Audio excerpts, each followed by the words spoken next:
Welcome viewers, welcome to the new lesson from Dr. Arts Biology. If you did not subscribe the channel, you can just click on the subscribe button and bell icon.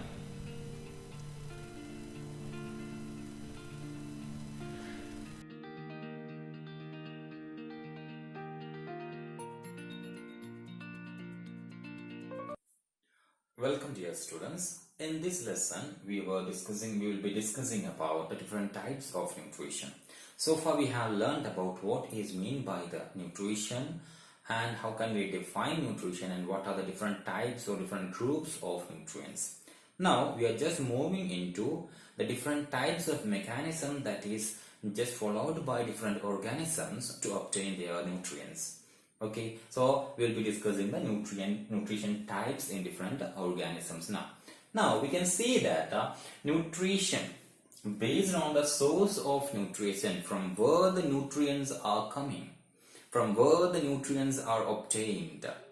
We can just classify the nutrition in organisms into two. That there is nothing but the autotrophic nutrition and heterotrophic nutrition. This we are learning from lower grade itself. We know what is meant by autotrophic nutrition and we know what is meant by the heterotrophic nutrition.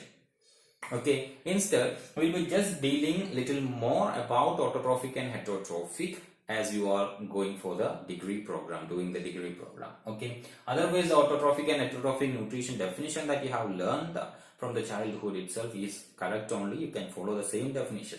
We can see that autotrophic nutrition is actually taking the self as the nutrients. That means they are obtaining energy. Working from home is a problem. My baby was just in search of me and that's why I took a break. So let us move back.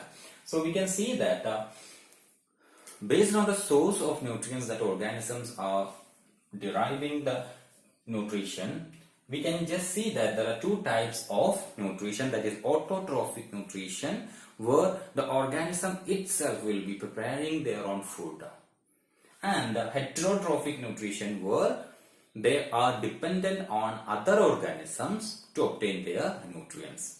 So the self nutrition is known as the autotrophic nutrition and the dependent nutrition is known as the heterotrophic nutrition. So we have learned it from your childhood onwards, right? So the same definition we can use. Autotrophic nutrition, based on the source of nutrients, we can just classify the nutrition into two types, autotrophic nutrition and the heterotrophic nutrition. Autotrophic nutrition are the nutrition where the organism will be synthesizing its own food, and the heterotrophic nutrition are the nutrition where the nutrients for the organisms are obtained from other organisms. They are depending on other organisms for the nutrients. So let us see the autotrophic nutrition first. The autotrophic nutrition.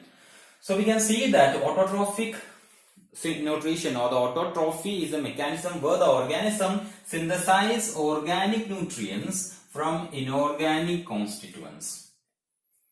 So in autotrophy, the organisms will be synthesizing its own organic molecules or organic nutrients from inorganic constituents. We can see that they will be utilizing water, carbon dioxide, salt, mineral, etc. Plus they will be depending on any source of energy. We can see that there are two types of source of energy. First one is nothing but the solar radiation energy. And the second one is the energy that is released when chemical reactions happens. So chemical energy and solar energy are the two sole sources of energy, and either of these two will be utilized, plus inorganic constituents will be utilized in order to synthesize the organic nutrients. That is what actually mean by the autotrophy. So we can say that the organisms are feeding themselves. So they are preparing food for themselves. They are feeding themselves. Okay. So that is known as the autotrophy. Now, we already told there are two sources of energy that can be utilized by the autotrophic organisms. Based on that source of energy, we can see that the autotrophy can be classified into two types.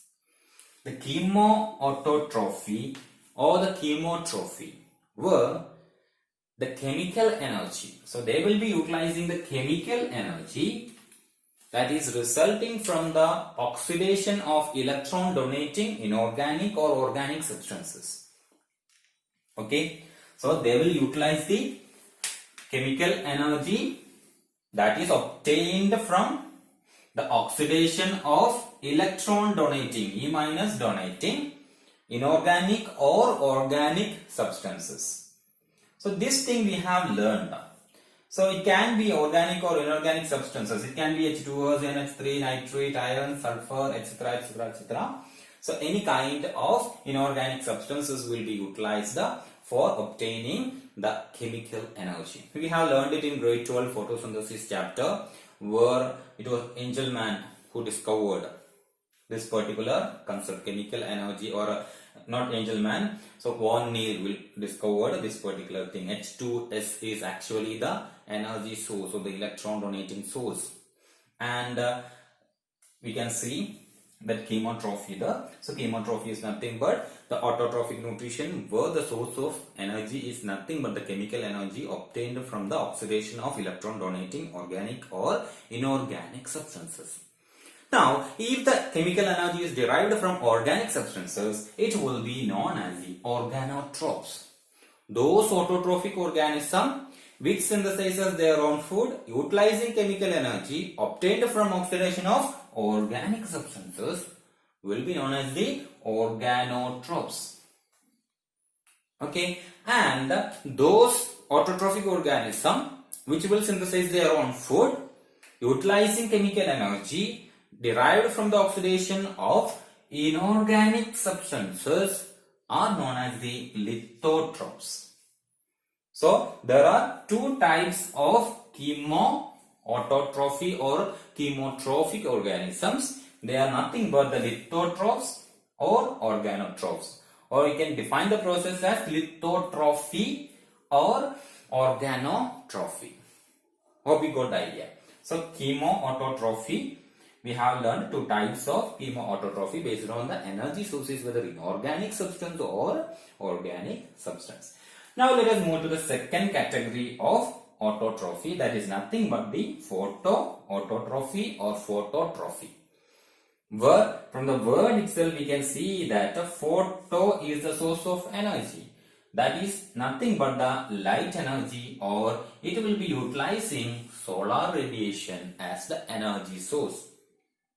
The autotrophic organism, where those synthesizes its own food utilizing energy derived from solar radiation, is known as the phototrophy, that you are learning from childhood onwards.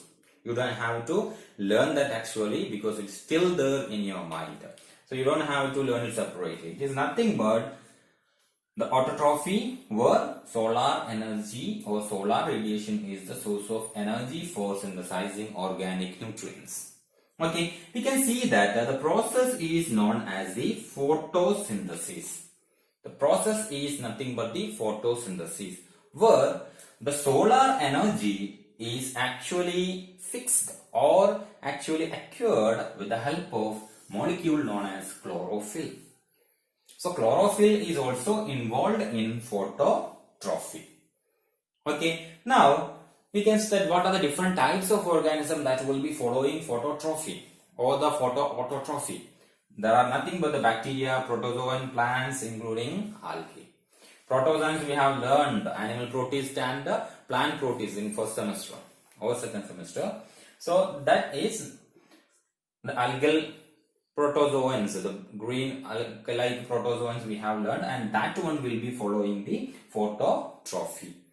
Now we can see that the bacterial phototrophy is different from these two in two aspects. What are they? They will be utilizing H2S mainly as the source of electron. Okay, not H2O. We can see that in case of the normal photosynthesis, they are utilizing H2O. The plants are utilizing H2O as the source of proton or electron, H plus or E minus. Instead, in bacterial photosynthesis, they will be utilizing H2S as a source of electron or proton. Now, the second difference is nothing but in the spectrum, the solar spectrum that is utilized by the autotrophic organisms, photoautotrophic organisms. In case of the plants and all, they will be utilizing the visible spectrum, mainly in red and blue part. But in case of bacteria, they will be mainly utilizing the infrared spectrum of the solar radiation. Okay, so that are the main difference. The bacterial photosynthesis is different from other due to the utilization of H2S as a source of electron or proton, and the utilization of infrared spectrum of the solar energy. Hope you got it. So that's about the autotrophic nutrition. Now in the next lesson we will be just dealing with the second type of nutrition, and that is nothing but the heterotrophic nutrition. We have to learn more about the heterotrophic nutrition, because different types of heterotrophic nutrition, different types of association that you can see in heterotrophic organisms, that you have to learn. So we are just moving into the next topic, that is heterotrophic nutrition, in the next lesson. Before that, I will be just making the screenshot of this particular board. You make sure that you are just noting it in as the short form or the short note, so that it will help you to revise just before the examination. So thank you for watching this particular lesson. Just move to the next lesson continuously. Thank you.